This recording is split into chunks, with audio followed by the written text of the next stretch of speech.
C. Villanueva. MAPE Health. Ang gagawin po natin ngayon ay mga kasangkapang hindi ligtas gamitin. Ang mga kagamitan sa ating tahanan ay may kahalagahan at gamit.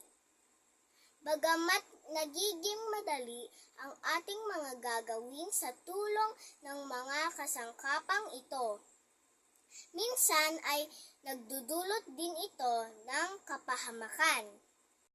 Gawain sa pagkatuto bilang isa. Tingnan ang mga larawan sa ibaba. Nakikita mo din ba ang mga ito sa inyong tahanan? Gawain 1. Plansya.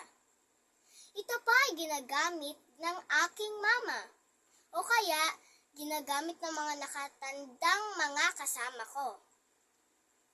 Bawal po ito gamitin ng mga batang katulad ko. Dahil ito po ay mapanganib, maaari po tayong mapasok.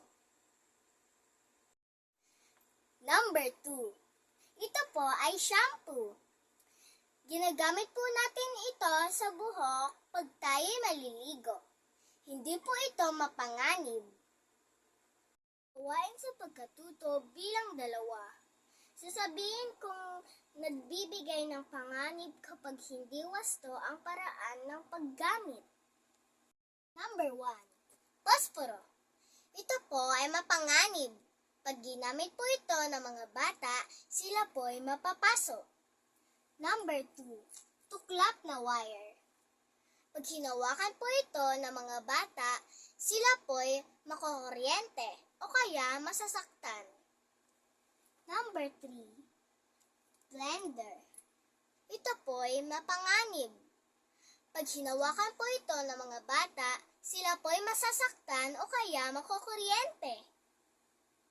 Gawain sa pagkatuto bilang 3. Lagyan ng check ang mga gamit sa bahay na mapanganib kapag nakain o naamoy.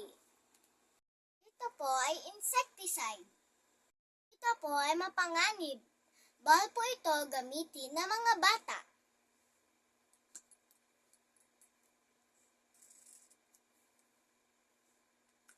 Number 2. Baso ng tubig. Ito po ay hindi mapanganib. Pwede po ito gamitin ng mga bata.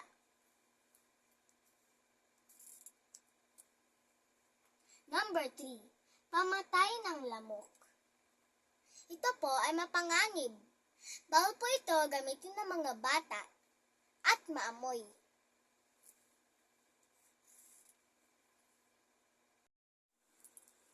Gawain 4. Iguhit ang hugis bilog kung ang pangungusap ay tama.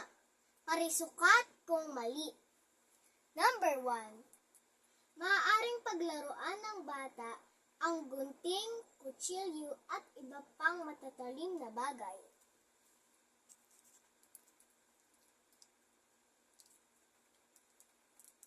Ito po ay mali.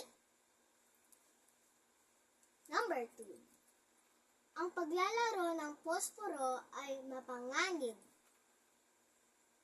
Ito po ay tama.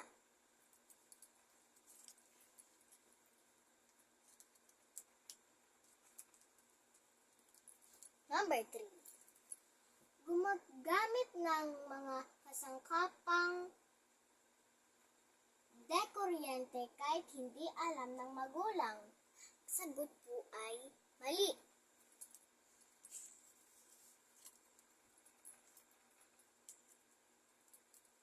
Number 4. Tumatakbo habang may hawak na gunting. Ito po ay mali. Number 5. Huwag paglaruan ang mga saksakan na may kuryente. Ito po ay tama. Gawain sa pagkatuto bilang 5. Iguhit ang masayang muka kung ang nasa larawan ay ligtas gamitin.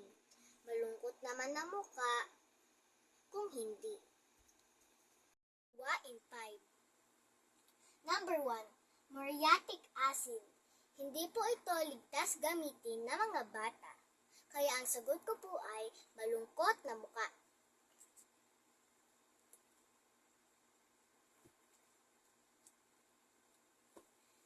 Number 2, gasolina. Hindi rin po ito ligtas gamitin ng mga bata. Kaya ang sagot ko po ulit ay malungkot na muka.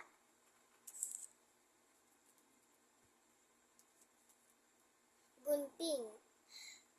Bawal po ito gamitin ng mga bata dahil baka po sila'y matusok o masugatan.